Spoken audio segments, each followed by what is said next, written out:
भाव पारी। आनंदे बोलो हरि हरि। आनंदे बोलो।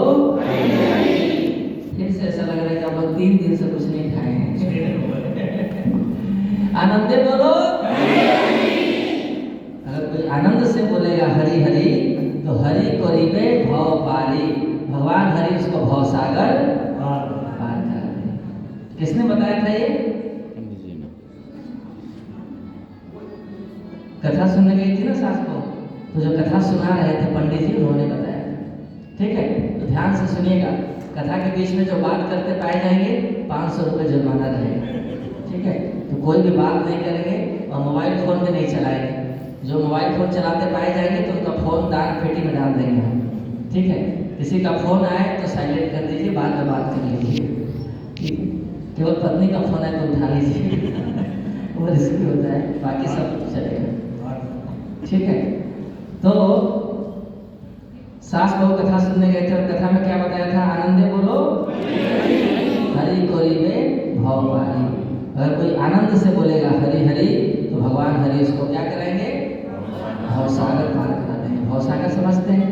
इतना बड़ा समुद्र है, ये जन्म मृत्यु का चक्र है। इसको कोई अपने बल पे तैर करके पार नहीं कर सकता। जैसे समुद्र को कोई पार नहीं कर सकता ना अपने बल पे, समुद्र में कोई तैर सकता है? नहीं, उसके लिए जहाज चाहिए। वैसे ये भवसागर इतना विशाल है कि इसको कोई पार नहीं कर सकता। हमें से हर कोई जन्म मृत्यु के चक्र में बंधा हुआ है, फंसा हुआ है। हम लोग कुछ भी कर लें, कोई भी उपाय कर लें, लेकिन ना तो मृत्यु को रोक सकते हैं, ना बुढ़ापा रोक सकते हैं, न रोग रोक सकते हैं, न जन्म मृत्यु रोक सकते हैं। शंकराचार्य कहते हैं पुनरपि जननम पुनरपि मरणम पुनरपि जननी जठरे शयनम यह संसारे बहु दुस्तारे कृपया पारे पाहि मुरारे। कहते हैं बार बार जन्म लेना, बार बार मरना पड़ता है। कितना दुष्चक्र है ये, दुख देने वाला चक्र है। ये भगवान मुरारी कृपा करके इससे मुझे निकाल दीजिए। तो इसको कहते हैं भव सागर। इसको कोई पार नहीं कर सकता अपने बल पर। लेकिन पंडित जी ने बताया अगर कोई आनंद से बोलेगा, आनंद से बोलिए ना, दुखी होकर क्यों बोलिए? आनंद से बोलता है हरि हरि तो भगवान हरि आपको भव सागर पार करा देंगे। तो ये सुना तो बड़ी खुश हुई, सास थी बहुत खुश हो गई, क्योंकि सास का टाइम पास आ गया था, बहू का भी टाइम था। तो दोनों ये पंडित जी बताया कि ये याद रखना आप लोग कि ये जो मंत्र है कि अगर भगवान का नाम उच्चारण आनंद के साथ करता है तो भगवान उसको भव सागर पार करा देते हैं। तो दोनों जब कथा सुन करके वापस जाने लगे तो बीच में एक नदी पड़ती थी, उस नदी को पार करके फिर अपने घर जाना था, अपने गांव जाना था। तो जब कथा होते होते लेट हो गया, रात हो गई, तो जो नाव चलाने वाला था वो चला गया था वहाँ से। तो अब नदी पार करना था और नाव वाला चला गया था। तो सास बहू ने मीटिंग किया कि क्या किया जाए। तो दोनों ने ये निर्णय लिया कि आज रात को इधर ही रुक जाते हैं और कल सुबह जब नाव वाला आएगा तो फिर अपने घर वापस चलेंगे। लेकिन सास ने कहा कि देखो भगवान की कथा में हमने सुना था कि अगर कोई आनंद से बोलता है हरि हरि, फिर आपको हरि हरि, वैसे ही बोलना है जैसे पहले बोले थे। आनंद से क्या बोलना है? हरि हरि। शास्त्रों में कहा गया है अगर कोई एक बार बोलता है हरि तो उसको चारों वेदों को पढ़ने का लाभ मिलता है। बोलिए हरि हरि। आप लोगों ने कितने वेद पढ़ लिए? इतनी बार हरि हरि बोल दिया, कितना लाभ मिल गया आप लोगों को। तो सास ने कहा कि पंडित जी ने बताया कि कोई आनंद से बोलता है हरि हरि तो भगवान हरि उसको भवसागर पार करा देते हैं। जब इतना बड़ा भवसागर पार हो सकता है हरि हरि बोल करके, तो क्या नदी पार नहीं हो सकती?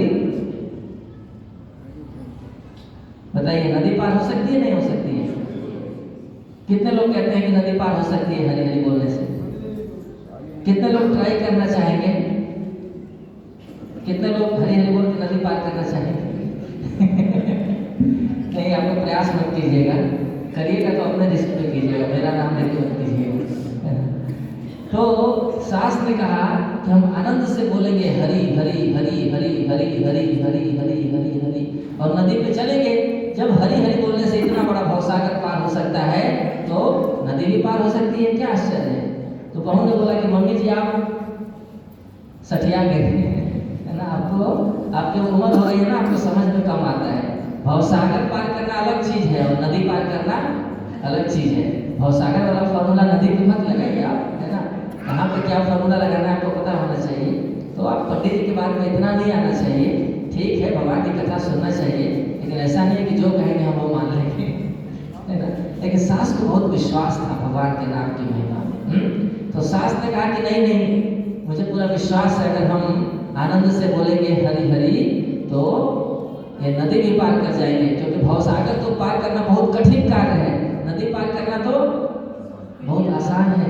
तो जब नदी पार क्यों नहीं कर लेंगे अगर भवसागर पार कर सकते हैं तो। इसलिए मैं बोलूँगा हरि हरि हरि हरि हरि हरि और चलेंगे और नदी पार हो जाएंगे हम लोग। तो बहू ने समझाया कि नहीं नहीं ऐसा नहीं करना चाहिए। तो सास बहू में वहाँ पे झगड़ा होने लगा जैसे होता रहता है। तो सास बोले थे नहीं, हरि हरि बोलने से नदी पार हो जाती है, और बहू बोल रही थी कि नहीं पार होती है। फिर बहू ने लास्ट में बोला कि ठीक है कोई बात नहीं, अगर पार हो सकता है तो एक काम कीजिए, आप हरि हरि बोलिए और आगे बढ़िए। अगर आप पार हो गए तो भी अच्छा, और पार हो गए तो भी अच्छा, है ना। दोनों में मेरा टेंशन मुक्ति हो जाएगा, है ना। अगर नदी पार कर गए तो भी अच्छा है, और अगर डूब गए तो और अच्छा है। तो इसलिए अच्छा है आप ट्राई कीजिए, है ना। तो फिर बहू ने कहा कि ठीक है आप जाइए हरि हरि बोल करके। तो सास ने शुरू किया हरि हरि हरि हरि हरि हरि। आप लोग बोलिए हरि हरि हरि हरि हरि हरि हरि हरि हरि हरि हरि हरि हरि। ऐसे बोलते बोलते बोलते सास नदी के ऊपर चलने लगी और बहू पीछे से देखने लगी कि क्या होता है। सास पार होंगी या पार हो जाएंगे देखते हैं। तो बहू सास चलते चलते चलते चलते चलते चलते वो नदी पार कर गई हरि हरि बोलते बोलते। आप लोग ट्राई मत कीजिएगा। तो वो चल करके नदी पार कर गई सास। उसको इतना विश्वास था भगवान के नाम में। और जब उधर पहुंच गई तो बहू इधर से सोच रही थी कि अरे कैसे हो गया, है ना, हरि हरि बोल करके ये नदी पार हो गई, ऐसे कैसे। मैं तो सोचा था कि, लेकिन हुआ नहीं। तो इसलिए उधर से सास जाकर के इशारा कर रही है कि तुम भी आ जाओ। क्या करना है, हरि हरि हरि हरि बोलते रहो और चलते रहो, भगवान के नाम की कृपा से नदी पार हो जाएगी। और बहू बोली कि नहीं नहीं मैं नहीं आऊँगी, आप जाइए मैं कल आऊँगी। लेकिन सास ने बोला नहीं आप आ जाओ हरि हरि बोलो और आ जाओ, नदी पार हो जाएगा, भगवान के नाम में बहुत शक्ति है, आप बोलो हरि हरि बोलो और आ जाओ। तो बहू ने शुरू किया हरि हरि हरि हरि हरि हरि हरि हरि हरि हरि हरि हरि। और बहू जब चली पार करने तो थोड़ी देर चली, उसके बाद फिर अंदर चली जा रही थी, हरि बोल हो जा रहा था। फिर पीछे आती थी, फिर से ट्राई करती थी हरि हरि हरि हरि हरि हरि हरि हरि हरि हरि। फिर चलती थी लेकिन अंदर, फिर से पीछे आती थी, फिर से शुरू करती थी हरि हरि हरि हरि हरि हरि। लेकिन बार बार वो पानी के अंदर चली जा रही थी, वो नदी पार नहीं कर पाई, जबकि सास नदी पार कर गई। क्यों सास पार कर गई?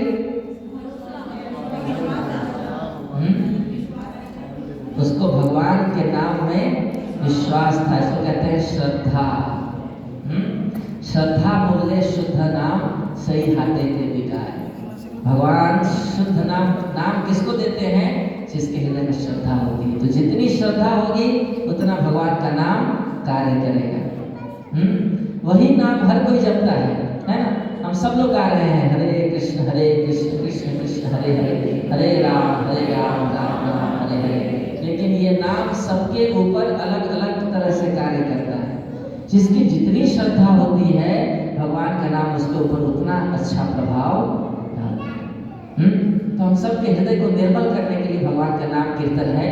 तो जब हम भगवान का नाम कीर्तन करते हैं तो श्रद्धा के साथ करना चाहिए, विश्वास के साथ करना चाहिए कि ये नाम साक्षात भगवान है। भगवान का नाम का मतलब साक्षात भगवान। जब भगवान का नाम उच्चारण करते हैं तो भगवान वहाँ पर साक्षात उपस्थित हो जाते हैं। भगवान नारद मुनि को कहते हैं कि ना हम तिष्ठामि वैकुंठे योगिनाम हृदयेषु वा यद् गायन्ति मद्भक्ता तत्र तिष्ठामि नारद। भगवान कहते हैं कि मैं न तो योगियों के हृदय में रहता हूँ न वैकुंठ में रहता हूँ। तो कहाँ रहते हैं प्रभु? जहाँ मेरे भक्त लोग मिल करके मेरे नाम का कीर्तन करते हैं मैं वहाँ पर रहता हूँ। तो जब भगवान का नाम कीर्तन होता है तो सबको उत्साह के साथ और श्रद्धा के साथ नाम बोलना चाहिए। श्रद्धा क्या होनी चाहिए कि साक्षात भगवान यहाँ पर उपस्थित हैं, और अगर हम इस नाम का आश्रय लेंगे तो हमारा हृदय निर्मल हो जाएगा। इस नाम का आश्रय लेने से हमको एक दिन भगवान प्राप्त हो जाएंगे। ये नाम हमें सारे दुखों से पार कर देगा। इतना बड़ा जन्म मृत्यु का चक्र इससे पार कर देगा। इस नाम की महिमा में इतनी शक्ति है। तो जब आपके पास श्रद्धा होगी तो आप उत्साह से नाम उच्चारण करोगे, नहीं तो क्या होगा, बार बार बोलना पड़ेगा, बोलिए बोलिए बोलिए, फिर भी आप बोलोगे कि आप बोलिए ना, हम कितना बोलेंगे आप बोलते रहिए।